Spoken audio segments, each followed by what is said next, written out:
Hello बच्चों, let's read the question. The question is ozone layer is getting depleted because of A में है excessive use of automobiles, B में है excessive formation of industrial unit, C में है excessive use of man-made compound containing fluorine and chlorine, D में है excessive deforestation. तो आइए देखते हैं हम इसका की कंसेप्ट.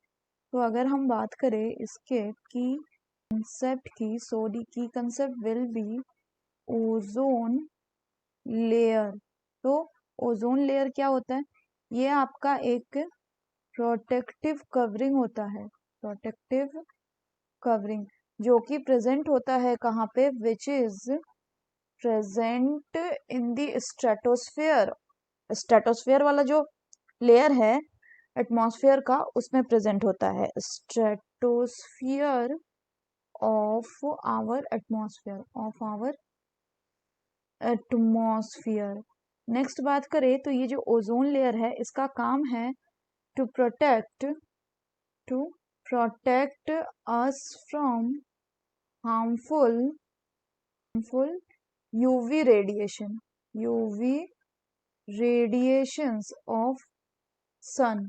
लेकिन हो क्या रहा है कि due to the use of और release of high amount of CFCs मतलब होता है आपका क्लोरोफ्लोरोकार्बन्स. ये वैसे कार्बन, क्लोरोफ्लोरोकार्बन्स मतलब ये वैसे कंपाउंड्स हैं जिनमें chlorine, fluorine and carbon present होते हैं. तो ये क्या करते हैं?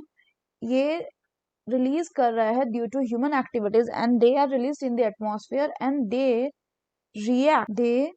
react with the ozone and destroy it. और इसमें भी क्या, इसमें भी इनका जो इनमें प्रेजेंट जो क्लोरीन होता है वो मेनली क्या करता है? रिएक्ट करता है ओजोन से और डिस्ट्रॉय करता है. ये CFCs के सोर्स क्या होते हैं? ये CFCs जो होते हैं मेनली इनको यूज किया जाता है as a refrigerant. They are widely used as refrigerants. इसके अलावा इनको एरोसोल्स में भी ये प्रेजेंट होते हैं. तो इसीलिए बोला गया है करेक्ट ऑप्शन क्या होगा कि ozone layer is getting depleted because of the correct option will be option C, that is excessive use of man-made compound containing both fluorine and chlorine. यानी किसकी बात हो रही है यहाँ पे? CFCs की बात हो रही है. बाकी ऑप्शंस की बात करें तो excessive use of automobiles, industrial unit, इनमें से मेजरली रिलीज होता है क्या? Green house gases like CO2, जो कि क्या कॉज करता है? Which can cause green house effect.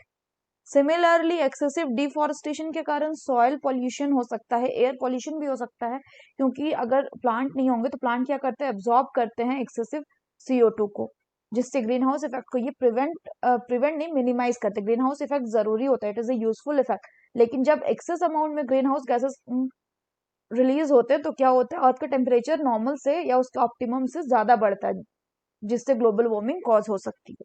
So that's all for the question बच्चों. Hope you understood it well. Best of luck.